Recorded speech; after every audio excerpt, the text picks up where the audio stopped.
Today, I'm going to rank every single one of the gas blowback and non-blowback airsoft replicas in my collection. While I do own several AEGs, we will not be talking about them today as they are currently sitting in the corner, where they belong. Hey people, welcome back. It's been about a year since I published my first video on the channel, so I think it's about time that I shared my entire collection. And no, I will not tell you how much this entire collection cost me. That's because my mom still watches my videos and I'd rather not get a call telling me how I should be managing my finances. And besides, I love Top Ramen.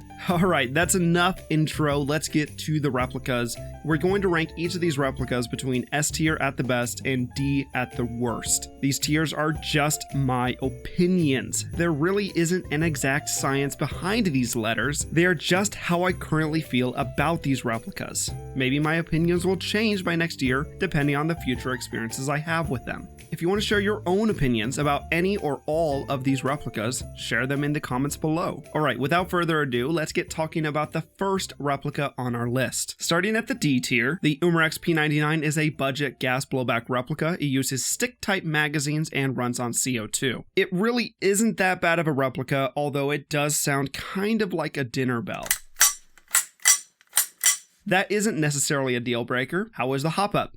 Oh, no hop up. I'm going to have to put this one on D. It really isn't that much cheaper than some other pistols which have much better performance and fun factor. Man, this next one really brings back the nostalgia for me. This is the Ops HI CAPA. Many of my friends who used to play airsoft back in the day bought Ops airsoft guns from Walmart, and I consider them as basically the great value brand of airsoft. Instantly enough, I actually got this replica for free from another friend who got out of airsoft several years ago. I think that this is supposed to be a WE clone, but I'm not sure about that one. Regardless, this replica isn't very good. You can see that the finish is coming off super easily and revealing this awful gray metal underneath.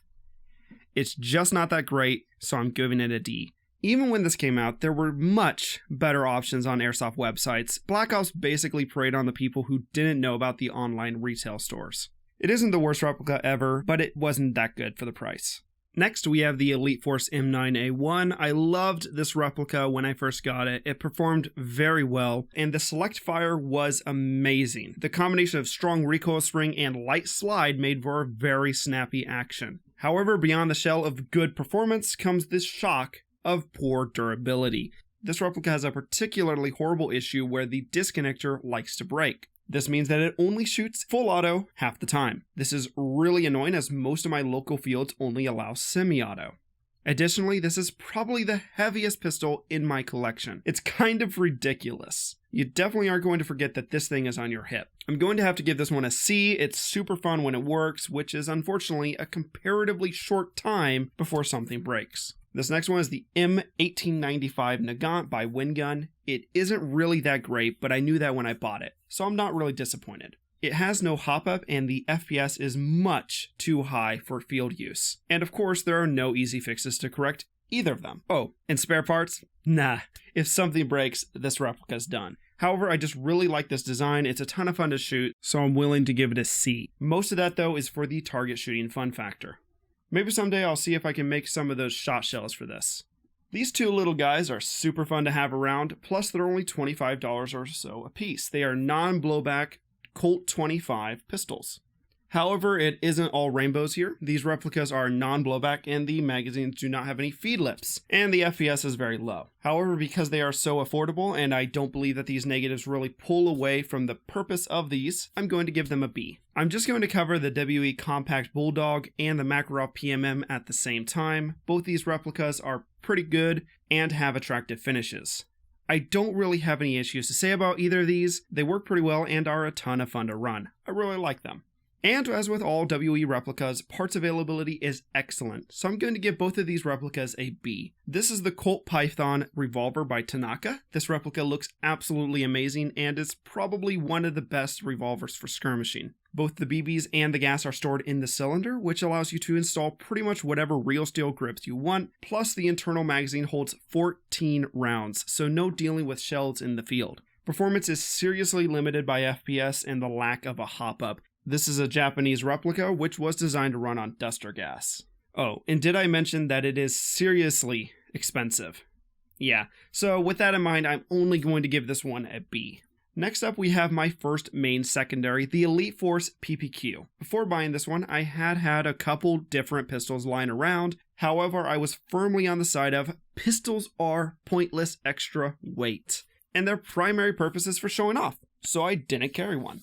Regardless, I very much liked this pistol, and I still like it. It's a solid secondary, it's lightweight, so you can carry it around easily without getting in the way, unlike the M9A1. So I'm going to go ahead and give this one an A. This is my favorite of the WE pistols. It is the M712 by WE.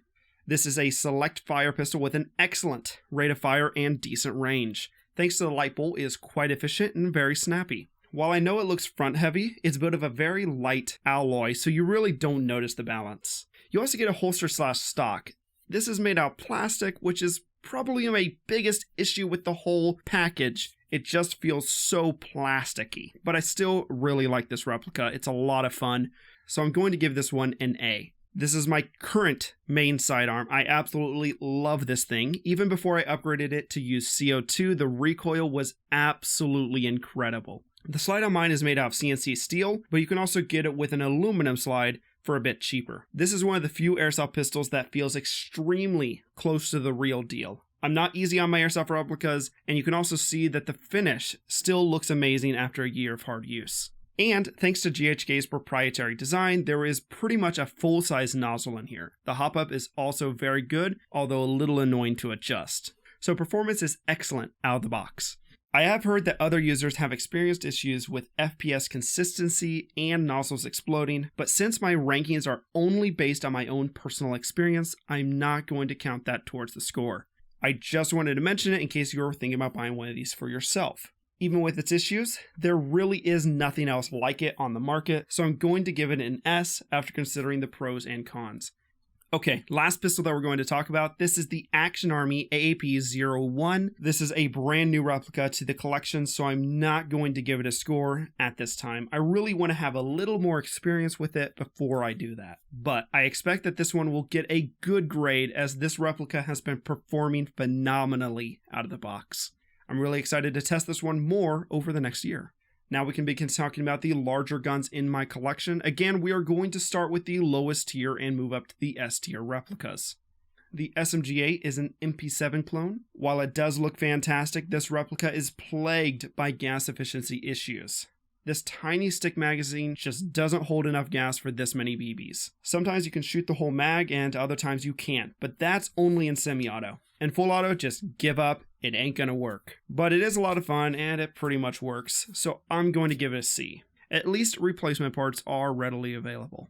The KWC Uzi is an excellent replica for those looking for a cheap gas blowback SMG. It's a lot of fun to run and it has a great rate of fire. However, performance is kind of iffy. Out of the box, the FPS is too high for CQB. Also, I don't like how the hop-up requires the use of proprietary barrels and buckings. Thankfully, there are members of the community who designed 3D printed parts to lower the FPS and switch to VSR buckings and barrels. However, there is very little parts support and it is mostly limited to those same members of the community who make spare parts. So I'm only going to give it a B.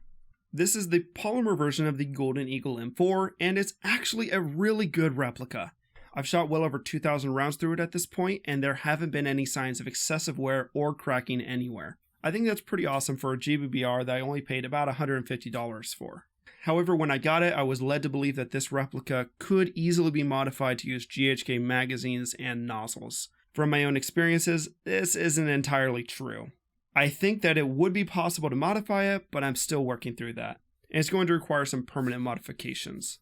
That being said, I haven't sold a GHK Maple Leaf hop-up into this thing, and I only had to make minor modifications to get it to fit. Overall, I'm still pretty happy with this one, and I'm excited to continue working on this project. I'm just a little burned out on it at the moment. For training purposes though, I would not recommend this one, as it very obviously feels like plastic. I'm going to give this one a B. It feels fine, but not good.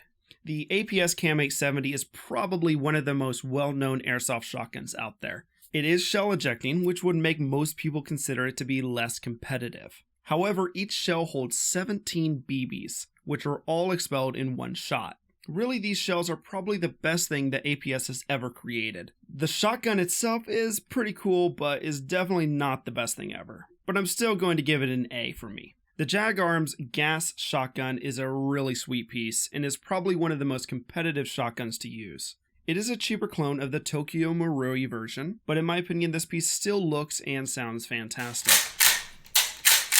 By flipping the selector behind the bolt, you can switch between 3 and 6 BBs per trigger pull, and it uses a 30-round shotgun shell magazine, so you will have 10 or 5 shots per shell, respectively. I'm going to give this shotgun an A. It's super fun and quite competitive.